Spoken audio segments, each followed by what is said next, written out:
ரித்து சூர்யா அப்படின்னு கவிதை எழுதுறாங்க. இந்தியாவில இருந்தா எழுதுறாங்க. ஆனால் உலகம் முழுவதும் அவங்க ஃபேமஸாக இருக்கிறாங்க. அவங்களோட கடைசியாக வெளிவர போகிற ஒரு கவிதை தொகுப்பு துரோகத்தின் வாசல். கொடுத்து படிங்க அப்படின்னாங்க. படித்து பார்த்தேன். ரொம்ப சூப்பராகவே இருக்குது. தொங்கும் பிரியங்கள் தலைகீழ் வௌவால்களாய் அப்படின்னு சொல்கிறாங்க. அந்த பிரியத்தை அவங்க எவ்வளோ அழகாக சொல்கிறாங்க.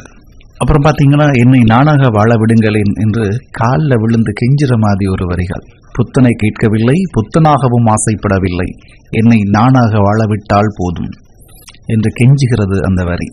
அதே போல பெண் மேல் பெண் ஆசைப்படும் 3ஆம் பாலின வழியை முழுமையா பதிவு செய்யறதா ஒரு கவிதை.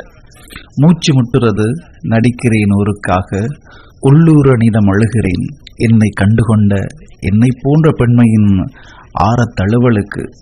ஆஹா, என்ன ஒரு கவிதை! தன்பால் ஈர்ப்பில் என்பால் மறந்ததே. அருமையான கவிதையில சொல்லியிருக்கிறாங்க. சபிக்கப்பட்ட வெளிநாட்டு வாழ்க்கை முறையில் எனக்கு நானே துரோகியாகி தவிக்கிறேன், உள்ளிநீரும் காய்ததே அப்படின்னு ஒரு கவிதை. ரொம்ப அருமையா இருக்குது. அப்புறம் பார்த்தீங்கன்னா, ஆணும் பெண்ணும் கூடும் கூடலை அழகா வடிக்கிறதா ஒரு கவிதை வரிகள். அது எப்படி சொல்கிறது? நம்மில் நாம் எடுப்பதும் கொடுப்பதும் பூ தொடுப்பதும் போல் நளின கவிதை தானடி, இருவர் மட்டும் ஆடி அழுத்துறங்கும் நயன நாட்டியமடி, கட்டுக்குள் இருப்பதல்ல கட்டுகள் உடைப்பதே, கட்டில் பைத்தியமடி பசலைக்கு.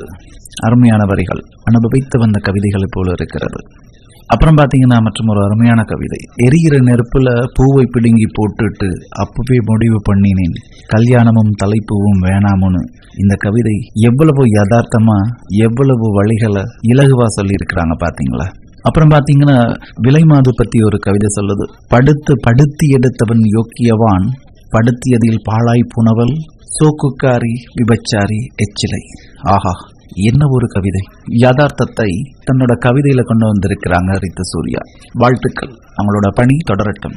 வாழ்த்துறது இலங்கையிலிருந்து ஸ்ரீ நாகவாணி ராஜா.